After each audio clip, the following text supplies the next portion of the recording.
Welcome, everybody, to another wonderful edition of HBCU Huddle. I am CJ Hurt, joined alongside, as always, by my man, Mike Wallace. Mike, how's it going, man? Hey, it's going great, man. CJ, thanks a lot. Looking forward to another good show. We got a lot to get to. Stretch run is here. A lot of good things happening around the HBCU front as we head down the stretch. Absolutely. Got a jam-packed show today. JSU did something historic on the football field that we will touch on. We'll look back at last week's game, including Alabama State's big win in the Magic City Classic and FAMU clinching their spot in the SWAC Championship game.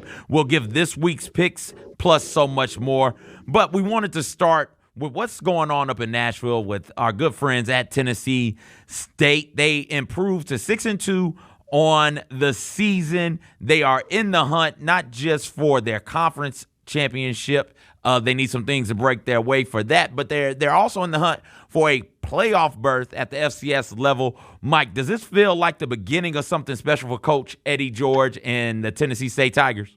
Yeah, I mean, it was one of those situations, CJ, where I thought it was appropriate to really put a focus on what Tennessee State is doing right now, because they are one of the best stories in HBCU football this season. It's great to see Coach George finally get that momentum that he's been looking for over the last 3 seasons since he took over. And with 6 wins right now, he's already secured his first winning record at Tennessee State. So they still have plenty of more to get to. He talked about that this week during the Big South OVC Media Day.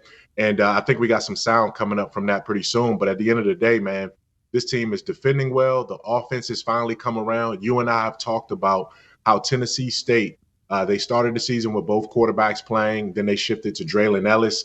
And now they have some explosion in that offense right now. They're putting up big numbers on the board, and the defense has just been dominant. So, the schedule took a friendly turn for them, and now they got to finish up down the stretch with these last 3 or 4 games. And November is going to be important because their season is still in front of them in a lot of ways. Absolutely it is. Let's hear from Coach George on his mentality going through the rest of the season and the mentality that he hopes his players take away from it. Well, the next step is to continue to double down on things that got us here. We cannot, great example is complacency will come to collect. When success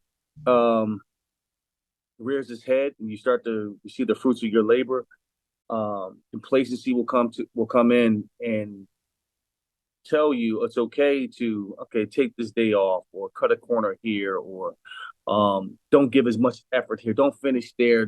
You're not quite as fresh as you were in the beginning of the season, so therefore you can take some plays off, and that all accumulates into you falling short of your ultimate goal. And at this stage in the season, this is when you really double down.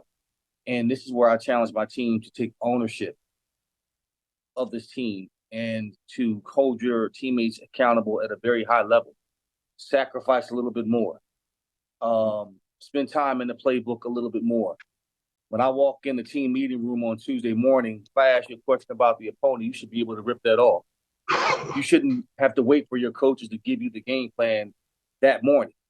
If you are really a championship team, you should know your opponent. You should know what they do. You should know cover 1, cover 2. That's what they're in. You should know what fronts they're in on critical downs. Now you're just fine tuning it and seeing it in real action and allowing it to go. Because by the time that's a day wasted. Sunday and Monday are an opportunity to make that transition from last week's game, learn, and then delve right back into your opponent. So I'm getting their minds on the work in that, and not to relax or get complacent or think that it's going to be easy or be satisfied with winning just 6 games. We're just knocking on the door. And I said the beginning of the season starts in November. So that's the mindset, and that's what we're being built for. And the weather's turning, it's getting cold. The leaves are changing colors. It's hitting Halloween, and you got Thanksgiving coming up, and it's going to be uncomfortable. And we have to learn to be comfortable being uncomfortable and really relish in that and really find out our identity and who we are in this last month.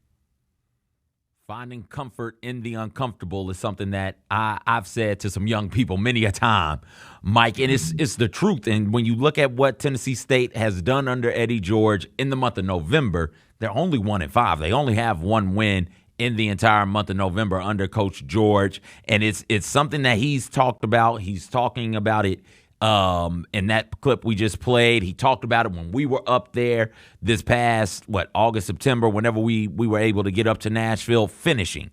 You got to finish. You finish drives, you finish sprints, you finish practices. You've got to be able to finish if you're going to be a great team and a team that is in contention, and not just in contention for a playoff spot, but a team that makes it to the playoffs and wins a game or two in the playoffs. I love that clip from Coach George, and it just goes to show the mentality that he has and what he's trying to build at Tennessee State.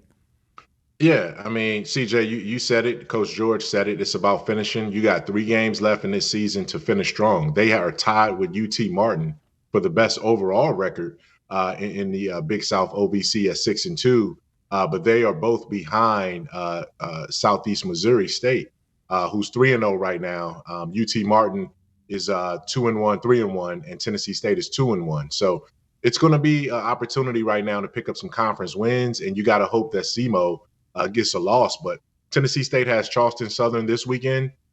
They have Eastern Illinois the following weekend on November 11th. And then they wrap up against Tennessee Tech. Only Eastern Illinois has a winning record right there. So that's going to be their biggest challenge. And then when you look at where you are from that standpoint, Eastern Illinois is 5-3, 1-2 in the conference. Charleston Southern is 3-5, 1-2 in the conference. And then Tennessee Tech is 3-5, 1-2 in the conference. So, it's not going to be easy, but it's going to be something that, where regardless of where they go from here, it's going to be a strong finish needed for them to break through. I hope that they can win out and put some pressure on UT Martin and SEMO and maybe try to squeeze out a FCS playoff opportunity. But even not, this season will be one that they can build on, especially if they do finish strong and go 2-1. Let's just say they go 2-1 the rest of the way. You're talking about an 8-3 season, and that's nothing to be disappointed in terms of where you are if you're Tennessee State. Absolutely it isn't. And if best case scenario, they win out, Mike, are we talking about a team at TSU that is vying for one of those at-large bids in the FCS playoffs? Oh, no doubt about it. And, I don't know if you're going to get 3 teams from the Big South OVC. I think you'll probably get 2. So you're going to need either SEMO or UT Martin to get a loss. You've already lost. Your lone conference loss was to UT Martin, a team that in a game that you were up 10-0 going into the second half, and they came back and beat you 20-10. So they certainly, this version of Tennessee State will probably have won that game because they are a much better finishing team right now than they were a month ago when they played that game. But having said that, man, it's not going to be easy. But even if they don't get that at-large bid or win the conference outright, I still think you go into next year if you're Eddie George and you feel like, okay, now the bar is set for expectations to be a playoff type team, a conference champion type team. And I love the way that he's sort of philosophizing, if I can create a word there. Yeah, love philosophizing. Yeah, man. Yeah, when you talk about, complacency comes to collect. Like right now, okay, what do you want to do? How do you want to define yourself? And this is when Tennessee State tends to get complacent and just finishes out a season as opposed to pushes through to the end. And I think this team has what it takes to finish strong. SEMO and UT Martin to play, I do believe, November the 11th. And so that is a game, should Tennessee State continue to win out, that's a game that could have pretty big impact on what they got going on in the postseason. Speaking of postseason and black college football, unfortunately, Tennessee State cannot go to the Celebration Bowl because they're not in the MEAC or the SWAC, but they can still play in the postseason. But we got MEAC SWAC standings right now. FAMU, let's start in the SWAC, Kyra. I'm sorry, I'm throwing Kyra a curveball. FAMU clinched their spot in the SWAC championship game this past week. Perfect in conference, no matter what happens the rest of the way. They could lose the last 2 or 3 games of the season. While it would not be ideal, they would still be in the SWAC championship game. Mike, when you look at the West, that's the one that's up for grabs still. A big game, big showdown between Alcorn State and Southern this weekend.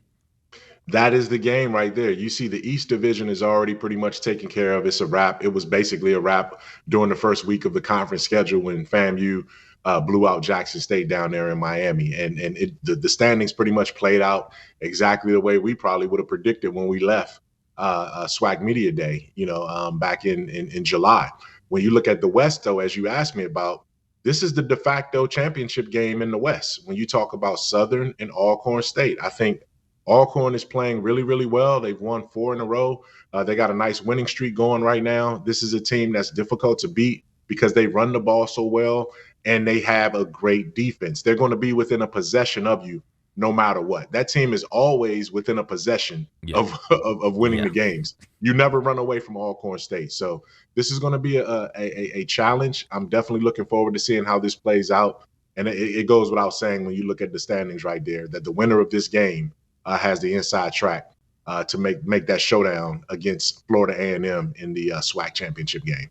Absolutely. And as we look over in the MEAC, we got 2 undefeated teams in that conference with Howard and North Carolina Central. Is looking like whenever those 2 teams play, the date escapes me, but when those 2 teams play, that will be for the MEAC championships. North Carolina Central continues to be ranked in the FCS poll. I do believe they are 8th in the FCS coaches poll. I think 13th or 14th in the other FCS poll. So they are still playing at a high level and playing for some national respect as well. Mike, when you take a look at the MEAC, does anything stand out to you about that conference so far as we get to the home stretch? Just that you wish they can have a couple more teams in there. You know what I mean? Because everything is just sort of round robin. And you got 6 teams right there. And, eliminate Delaware State because I don't think they're going to be a factor whatsoever. North Carolina Central, only Howard can have. Howard is the only team that has the kind of offense that can give North Carolina Central a game. And those 2 teams play in the next 2 weeks, I think, over the next 2 weeks and within the next 2 weeks. And we'll see where it goes from there. But I think this is North Carolina Central's conference to win. I think they're going to repeat, and I think they're going to make it look pretty easy. I mean, they put up 60 points on South Carolina State. South Carolina State was known for having a great defense, if nothing else. And, for this team to be able to roll through the MEAC like this, complacency has to they got to keep complacency at bay, because when you're good enough that your C game is good enough to win a game, then you kind of go in lackadaisical a little bit. And that's the one thing that North Carolina Central proved in this last win over South Carolina State, that there's no lackadaisical nature that they're taking at all in this. They're not taking anything for granted. They're playing for a much higher calling right now, and I think they're going to run away with it. But Howard on a good day could give them some problems because they can score big points in a hurry. Figured out what it is about Howard. It's taken me till November to figure out what it is about Howard, Mike, that I did not like. And we talked about them midway through September. They were having a pretty good start to the season. It's like, there's something about them, and I can't put my finger on it. And I finally have been able to put my finger on it. And it kind of reared its ugly head against Delaware State, where I thought Howard was the much better team. I thought Howard was the much more explosive team. And they are. They are. They're 22nd in the FCS in rushing. That's 3rd amongst FCS schools, FCS HBCUs, and sixth amongst all HBCUs as it pertains to rushing. Hunter, Williams, and James form this this beautiful 3-headed rushing attack that is wonderful to watch. They've got very little offensively outside of them. I think Hawthorne for them had a really, really big game against Delaware State, and I shudder to think where Howard would be without Hawthorne against Delaware State, but you can't bank on that, right? Like, you can't bank on Howard receivers giving you 85, 90, over 100 yards and a couple of touchdowns. You just can't do that. So if you can find a way to slow this Howard run game down, I think it sets you up nicely to get the win, because you make them one-dimensional and they just don't have the playmakers on the outside to keep you honest. And I think that North Carolina Central showdown, looking ahead, players and teams should never look ahead. Analysts and hosts, however, we look ahead all the time. I think that North Carolina Central matchup against Howard will showcase the issues with them being so one-dimensional, specifically on the offensive side of the ball. Yeah, I mean, when you look at what Howard is able to do, I will say this though, CJ, as I look up that schedule for Howard, but those guys are catching the ball out of the backfield pretty well too. One of the Yeah. biggest plays that Eden James, the son of NFL running back Edgerrin James, made was a catch and run. They make up a lot of rack yards by using their running backs out of the backfield. So that's going to be one of those games. And that game against Central, North Carolina Central, Howard is November 11th. So we got a lot of big games weekend. on November 11th. That's a big weekend. That's a huge weekend. And I think that's what's going to decide the MEAC in that situation. But yeah, they use their running backs out of the backfield a lot. They have big play capabilities because all of those guys can catch it and go 80. But at the end of the day, they don't have, as you said, the traditional passing game. They do a lot with rolling their guys into coverages and short passes, almost like the old San Francisco 49ers offense under Bill Walsh. The West Coast offense. You fling it to the edge, and you let your guys with your playmakers make plays and get down the field from there. Absolutely. Before we get to a break, let's take a look at this week's Box to Row standings. FAMU, North Carolina Central, FAMU 1-2. You got Benedict at 3, Virginia Union at 4, Tennessee State right there at 5. Then you go Jackson State, Virginia State, Fayetteville State, Alcorn State, and those damn Golden Tigers round out the top 10. Mike, what's your poll look like? My poll is similar to that, especially in the top 5. I do give a lot more respect to Tennessee State, as I always have. You know what I mean? I think Tennessee State is 4 in mine. People are sleeping on Alcorn State, man. They're right there. You know what I mean? So I don't know. I think Alcorn State right now, with the way they're playing, they're capable of beating anybody in the top 10. I mean, they really are. And Tennessee State, I feel the same way too. So Benedict continues to be strong. And then when you look at everything from there, Southern, Hampton, those things are going to play out as we see going down the stretch the rest of the way. Hampton got a big win over North Carolina A&T. Their rival in the CAA right now, their only other HBCU rival. So that's why they kind of got back up in there after getting to 500. But yeah, it's going to be an interesting race. I think the top 4, 5 in my column, my ballot has always been pretty consistent for the last month or so. All right, on the other side, we'll take a look at last week's games, give our picks for this week's games, and talk some more about Jackson State and their record-breaking day on Saturday. You're listening to HBCU Huddle right here on Grind City Media.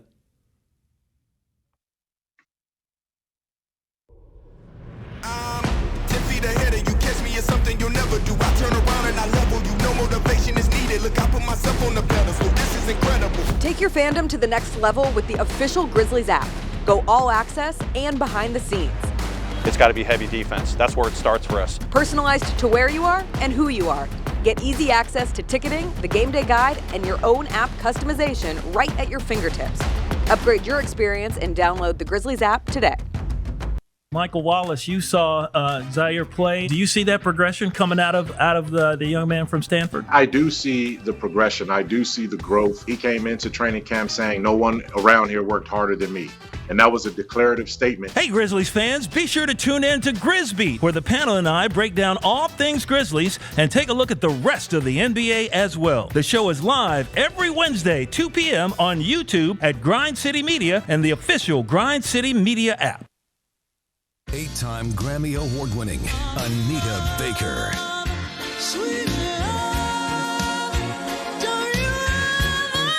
Anita Baker, the songstress, live in concert. For one night only. FedEx Forum, November 22nd, 2023. Get tickets now at livenation.com. Don't miss your chance to see the legendary Anita Baker live in Memphis. It's time. Live across North America, Adam Sandler. It's going to be our kind of night here. Joking. One more cartwheeling out. Singing. You guys want to get funky? Let's get funky together. Funkin'. I've been thinking about you. One zip. Oh, shit, man. FedEx Forum, November 16th. The I Missed You Tour. Get tickets now at livenation.com.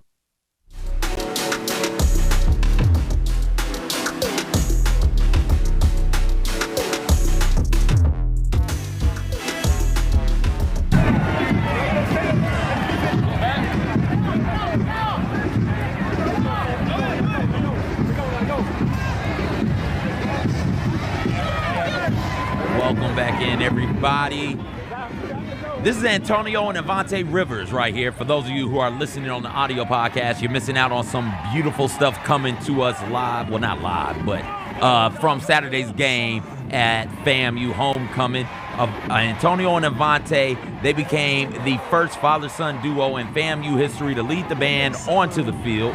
FAMU's Marching 100 had this to say on Twitter about the moment. They said, quote, "This homecoming, these two made history as they shared the first moment in history where a father and son brought it off together at yesterday's homecoming. Congratulations to Mr. Antonio Rivers and his son, Avante Rivers." Mike, what a video to watch, man. That was good stuff.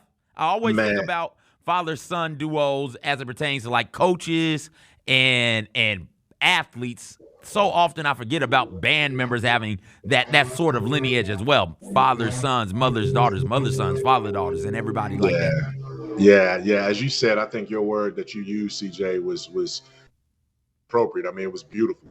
It was beautiful to see the father and the son do that and have that kind of that joy. I mean, you see, Dad didn't lose a step, man. Not at all. He still had it. Not at all. And you know what? I think it means more to Dad to be able to do it, probably 20 years or 25 years down the line. So he was the drum major at some point at FAMU. He probably was drum major at overlap when I was covering FAMU. Now that I think about it, when I go back and go back to where I was and covering that team in the late 90s and turn of 2000. So for him to be the drum major then, and his son to be out there doing it this year, that was a beautiful scene, man. And those are the things that make homecomings at universities, particularly HBCUs in this case, so unique and so special, because those are the kind of memories that you make and they last a lifetime. Absolutely. Last week, FAMU clinched the SWAC East and their spot in the SWAC Championship game. We had that game on our Pick 6. Let's take a look at last week's results before we get into this week's results. We'll start with Mike's picks. Mike, you had North Carolina Central over South Carolina State. You had a perfect 6-0 week. I'm coming back. I gave you a chance to run away with it, CJ, and you couldn't take the ball, you couldn't take the rock and run away with me, man. Now I'm coming back. Hey, listen, 6-0. The North Carolina Central game was an easy one to pick, especially with them playing at home. Howard, Delaware State. Howard was just too strong offensively. FAMU over Prairie View was nothing more than a scrimmage for FAMU. Prairie View falling off big time when you look at the way they were and what was expected and where they ended up this season. Alabama State over Alabama A&M. It's a hard pick'em game. I think I picked I won that one. And again, Alabama A&M, man, like you said, they tease you and then they disappoint you. Do they? But Alabama State, it's time for them, man, to go ahead and start really being a contender in that division. They got to do it one way or another. Jackson State over UAPB was easy, and then Tennessee State over Lincoln was a scrimmage as well. Mike had a perfect week last week. He's now sitting at 38-14, and I do believe we are tied as we take a look at my pick 6. I was 5-1, and the game that threw me off was Alabama A&M and Alabama State. That was not the same Alabama A&M that had been playing the past 3 or 4 weeks. That's certainly not the A&M that took Tuskegee behind the woodshed and just drilled them. That's as I lose my headset, I'm so angry about that game. I thought it was over it. I thought I could talk about it. I still can't. That wasn't the same A&M team. Hats off to Alabama State and Coach Robinson for that big win for their program. And that's a big rivalry game. That's going to have some recruiting implications, especially in the state as well. I look to try and find a way to get back this lead. Let's start with this week's games, Mike. First up for this week, we've got FAMU and Alabama A&M. Mike, who do you take? Ooh, man. I mean, this is the one where if FAMU's going to lose and a team is capable of putting a scare into them, it's Alabama A&M, but FAMU's just too strong. Willie Simmons is just too committed. FAMU all day. Alcorn State Southern. Hey, I'm going with the men's down on the reservation. This is going to be a rivalry game. These teams have knocked each other out of the division, and when it comes to the championship games, they've been a thorn in each other's side. But I think Alcorn State takes this one. What about Alabama State and Grambling? Man, listen, I hate to do this. You taught me not to pick with my heart. I'm following your advice on this one. Grambling is my alma mater. But I got Alabama State, Eddie Robinson beating up Eddie Robinson's, the legendary Eddie Robinson's team, Alabama State over Grambling. North Carolina Central and Norfolk State, Mike. North North Carolina Central is just going to keep it rolling. This is Dawson Odom's last stand. If he wants to make anything meaningful out of this season, you can upset and get a moral victory right here over a moral and an actual victory. But Central is just too strong. Davius Richard is just scoring touchdowns at will like it's a video game. I think they go ahead and knock off Norfolk State. Big time battle in the CIAA in the North Division, East Division. What division is this? Why am I blanking on the division? Whatever division this is. Yeah, North-South. This will be North Division right here. When you talk about Virginia State, Virginia Union. Yep. Yeah, Virginia State, Virginia Union. This has typically been Virginia Union's defense is a little bit stronger, but I believe I picked Virginia State to win this game. I think they're going to get back up, and really put themselves back into the mix. But yeah, this is a top two teams in that entire conference are playing each other right here. So this is going to decide a lot. And last but not least, Benedict Allen. Who you got, Mike? That's another one right there in the SIAC. Two strong teams, a number one team on one side, and then a number three team in the conference right there too. Allen had been pulling up and pushing up in the rankings, but I think Benedict is just playing on a different level. That's a team right there that's playing like they should be up at the FCS level, more so than the Division II level right now. And I think they continue their magical run and keep it going. Allen is fourth behind Fayetteville State and Tuskegee over there. Benedict, I do believe, has clinched their spot in the championship game. Tuskegee would have clinched their spot if they didn't let dadgum Edward Waters. I thought I was over that game also, Mike. Homecoming it was. It was homecoming, Mike. All right. My pick six. I'll go Benedict. Not Benedict, excuse me. That's towards the bottom. I will start FAMU over Alabama A&M. FAMU, the much more consistent team. Alabama A&M, they range so widely. They will give you an A game and they will give you a D game in back-to-back weeks. I don't know which one of those teams I'm getting, but even their A game, I don't know if it's enough to beat Florida A&M. I would like you take Alcorn State over Southern. Give me Alabama State over Grambling as well. I love the job that Coach Robinson is doing at Alabama State. And this is a tough part of the year. Unlike the FBS, where even though you're not going to win your conference, and you know you're not going to win your conference, or you know you're not going to win your division, you're still playing for like bowl eligibility and bowl seeding. So, okay, fine, we can't win our conference. I'm in the Big Ten, but can I get to a bowl in Florida? Are y'all going to, can I get to the bowl in Vegas? Are y'all going to send me to, no disrespect, to any of these cities I'm finna name, or y'all sending me to Detroit? Am I going to be stuck in Birmingham, right? Like those types of things. So I do like the fact that he's able to keep the team focused on the business at hand, which is just going out there and winning. North Carolina Central, like you said, they're just too much for Norfolk State. They set up a nice showdown in the MEAC with them and Howard next week on the 11th. I will also take Virginia Union over Virginia State and give me Benedict over Allen. Somebody's going to have to beat Benedict before I pick against Benedict, unless those Golden Tigers are playing, because then I get to pick with my heart. They got a big game. They've got a big one. Let me just say this. I try not to get angry on this show. I'm infuriated, Mike. Tuskegee has one conference loss.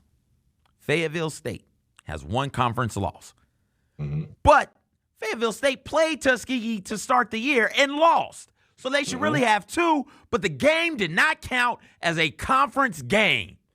So they could tie and Fayetteville State get the advantage. And they be the second best team, and they get to go to the SWAC Championship game, which would drive me insane. On top of the fact that it would be that it would be miles stopping Tuskegee from getting there. Oh, Mike, I wouldn't be able to come into work. I just wouldn't be able to do it. That's one of those tough things, and the SWAC does that as well too, where you play teams in your conference, but they're not conference games. And then when you have a head-to-head situation and you know you beat that team, but it doesn't count, and then they end up winning the tiebreaker because that game didn't count in the conference standings, that's infuriating. So for your sake, I hope it doesn't come down to that. I hope there's something else that decides the race other than that. But if it does, man, you're gonna have. I'm just gonna let you have that entire week. That show that week is just gonna be CJ's rant. That's it. I'm just let you rant straight up against the SIAC for that. I've never cheered for the Golden Rams more than in my life. So Albany State, here's to you. Go out there and take care of business. Gosh, that felt dirty to say. Oh Yeah, boy, it's gonna be a great week of games though, Mike. It Before is. we We get out of just in our pick six right there, you got 3 or 4 games that are going to shift how the conference standings look coming out of this week. So these standings that we show on every week on the show, they're going to look a lot different based on what happens this weekend. So these are de facto semi-conference championship games right here. Before we get out of here, culture maker Leilani Armenta. She became the first woman. We already talked about her earlier in the season before becoming the first woman in Jackson State history and SWAC history, HBCU history, to play in a football game. Well, this past week, she became the first woman to score in an HBCU football game when she went out there and kicked an extra point against Arkansas Pine Bluff. I know this isn't the season that Jackson State fans wanted or expected to have. They wanted there to be they wanted to be more in the race for the SWAC Championship and the SWAC East like they've been in years past. But this is still pretty cool to sit down and see. And then you just look at the excitement from everybody around. Look how happy she is, bouncing up and down, getting the hugs, getting embraced. Somebody calls over, come on, jump, let me pick you up. There it is right there. That's just such a fun moment to watch, Mike. Yeah, it is a fun moment. And it wasn't like they let her make the field goal either. I mean, that was a legitimate rush coming, trying to block the kick. And, she got it up, she got it through the uprights, man. And it just looked like a normal play. And as much as we're celebrating it and doing all of those things and bringing attention to it, which is what it should be, she was Special Teams Player of the Week, I believe, as well, for making that kick. Now, granted, it was a chip shot. But at the end of the day, the relevance of it means a lot. But I think the fact that you can honor this by looking at it and saying, okay, that looked just like a regular routine play on any given Saturday when it's time to kick a field goal, that says the most, because we're making a spectacle out of it because of what it means. But at the end of the day, it's a football play. And I think Armenti would love to just look at it and say, you know what, I went out there and made a football play to help my team win that game, which is what she did. So kudos to her. Kudos to Jackson State for allowing the best person to win that kicking job. And, again, hopefully the season continues to be healthy and prosperous for both her and the rest of her team. Absolutely. That does it for this week's HBCU Huddle. Thank you guys so much for hanging out with us. For Mike, I'm CJ. We'll talk to you later.